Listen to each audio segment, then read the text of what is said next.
Well, for the next hour, Bob Chapman is our guest. We're going to intersperse the interview on the economy with your calls, reports from the Tea Parties. Democratic operatives have been caught all over the nation with swastika signs saying they were with the Tea Parties. They were caught organizing it 2 weeks ago by us and others. AP broke it nationally in mainstream news on Monday.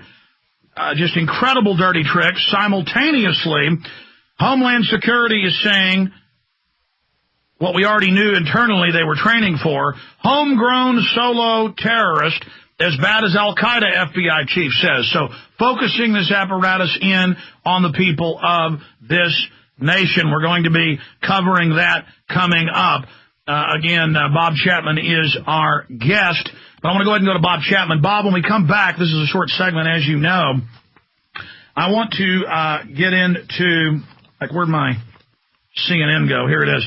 CNN, SEC, Securities and Exchange Commission, charges Goldman Sachs with fraud. Here's USA Today. U.S. accuses Goldman Sachs of fraud. MSNBC, U.S. charges Goldman Sachs with civil fraud. It should be criminal fraud. And, of course, Bob has been saying this for, I don't know how long we've been interviewing Bob. It's got to be 10 years or 12 years or something now. And we had the McClatchy News reporter on who broke this 3 months ago. Greg Gordon, who got through lawsuits these internal documents that are now causing all of this to unfold. So we're going to come back to Bob Chapman, have him comment on the dollar going down, gold skyrocketing right now, where he sees the economy going, and what this means with Goldman Sachs. As we know, the SEC is famously corrupt, and much of the government's run by Goldman Sachs alumni in this revolving door. So how could this now be happening? This is what should happen, but not just civil, criminal.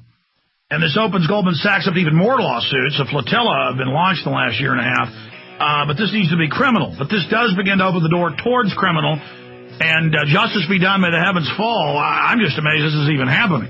But maybe they're using the investigation as a way to sweep up all the evidence and then cover it up. That's one of their favorite tricks. I don't know Bob's opinion on this, but I know I'm going to respect it. I respect his opinion. We'll get his take on the other side. I'm Alex Jones with PrisonPlanet.tv and Infowars.com. Stay with us. We are back live now, 8 minutes into this third hour. Bob Chapman joins us once a week on Fridays. He's not going to be here the next 2 weeks, though. He's taking a vacation. Certainly long overdue. I can't remember a time that Bob took off. Some weeks we don't have him on Fridays because I take off. The international forecaster, worked in military intelligence, then was one of the biggest private silver and gold brokers in the world, had the most popular newsletter until he retired. Then he came back in the last decade and has the internationalforecaster.com. And he's always targeted the SEC as a particularly criminal group of regulators. He's always targeted via brokerage and investment banks as Goldman Sachs as being the tip top of the pyramid of corruption. You look at Chile, you look at New Zealand, you look at Greece, you look at Germany, you look at England, you look at almost every country I look at, it's Goldman Sachs runs the Treasury. Goldman Sachs is the president or the prime minister, former Goldman Sachs. You've got the New York Fed, former Goldman Sachs. Now the Treasury Secretary, former Goldman Sachs. The last Treasury Secretary, former Goldman Sachs. SEC, full of Goldman Sachs. 5 times the money. In fact, the biggest contributor to Obama was Goldman Sachs. 5 times the money they gave to McCain. Overall, 4 times with Wall Street totals. We're not saying McCain was good, folks. The point is he was the guy. And so how is this happening? SEC charges Goldman Sachs with fraud. That's CNN money. U.S. accuses Goldman Sachs of fraud. That's New York Times. And remember, about 3.5 months ago, we had a big financial investigative journalist on from McClatchy newspapers who got the internal emails from lawsuits where, and this is just one of their crimes, and it's out in the open. It's open and shut. That they were betting against the housing market while certifying and going to AIG and paying for insurance to say it was pure gold, AAA rated, and then selling it to investment funds, corporations, individuals, pension funds for fire, police, teachers. That's some of the biggest, knowing that they were going to bring it down and then make even more money and destroy their competition. That's in the emails. Then you separately have Geithner with Goldman Sachs and AIG. Remember, this came out 3 months ago as well, in emails through his board at the New York Fed, telling Goldman Sachs, AIG, JP Morgan Chase, Bank of America, and others, do not tell the public where the money's going. And that is illegal as well. So it's just open and shut. But the other issue here is, I want Bob to really walk through all the facets, Bob. I'm going to try to shut up and let you roll with this for this the rest of this segment, and we're going to get into some other issues. But why is the SEC doing this? I mean, is this to sweep up, that's what my instincts tell me, because they never done anything good, to sweep up all the evidence and investigation and then whitewash it before state grand juries indict, which we know there's movements towards? Well, you're right about the states. The AG in Connecticut moved on them in a similar manner, a civil manner. And I wrote about that, I guess it was 3 weeks ago. And I said to the subscribers, especially you who live in Connecticut, go to the AG and ask him why he hasn't filed criminal charges. And then I saw a little bit later that the AG wants to run for the governor or something like that. So, you know, he wants to do something, but he doesn't want to get too much in the line of fire, so to speak. I've been going after the SEC for years. I started back in the early 80s telling them of different scams that were going down. Eventually they went after one of them.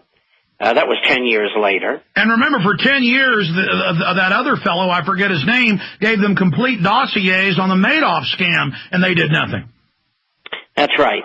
And the reason they don't is the people in the SEC, first of all, answer to the government. And the government is controlled from behind the scenes by the large brokerage firms in particular.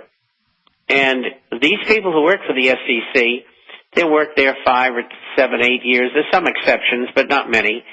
And then they'll contact the people who they've been overseeing from the agency, and they'll say, gee, I think I'd like to go to work for you. And, of course, they've done nothing detrimental to these firms, and the firms say, well, sure. And the man's probably making $70,000 a year with the SEC, and he starts making $700,000 a year. And so this is sort of a conveyor belt from the SEC to the large firms, and that's a payoff to the SEC employees for looking the other way. And you just cited the gentleman who has since wrote a book about how he went after the SEC for 10 years, and they wouldn't listen to him. Well, the reason why is this man was connected, and they may have well known that it was a CIA Mossad operation. I'm sure they did. And if you notice with that affair of Madoff, the trial was closed, and the only people there were the clerks of the court and the attorneys and the judge, and no evidence ever came out because there were hundreds of people involved in that thing. And so they're claiming this guy stole from 60 to 110 billion all by himself, and no one else knew. Well, it's just like the lone killer theory, you know. And but the SEC it operates at the behest of the government and with the large firms, and that's why they don't get touched. And even if they do, even if the evidence is so blatant, they give them a fine. And the shareholders pay the fine, not them, and they go back doing the same thing the next day. They neither admit nor deny is the term. And I know I spent 28 years in the brokerage business. I own my own firm. And so what's happening here is the evidence is all there, as you pointed out, through the Freedom of Information Act, McClatchy, the reporter. We have been writing about this, we'll call it an episode, for 3 years. And we didn't get very far, but evidently the attorneys for others who had bought this toxic waste that they were selling, they're going after them. And so the SEC was forced to act, and this is very important. They only act when they have to. So the overwhelming evidence is, let's see, as you said, Alex, if we can do as much whitewashing as we can, and we'll find them, probably maybe $1 billion or something, and they'll go right on doing what they did before. Now, there's something going on here to the rest of Wall Street that's really disturbing, because they're not all crooks. The people at Goldman Sachs and J.P. Morgan Chase and Citigroup are crooks. Not all of them, but most of them, at the upper end. And I think the other people who are working on the street, as it's called, they're sick and tired of this relationship between Goldman Sachs and the Treasury Department and the government in general, and the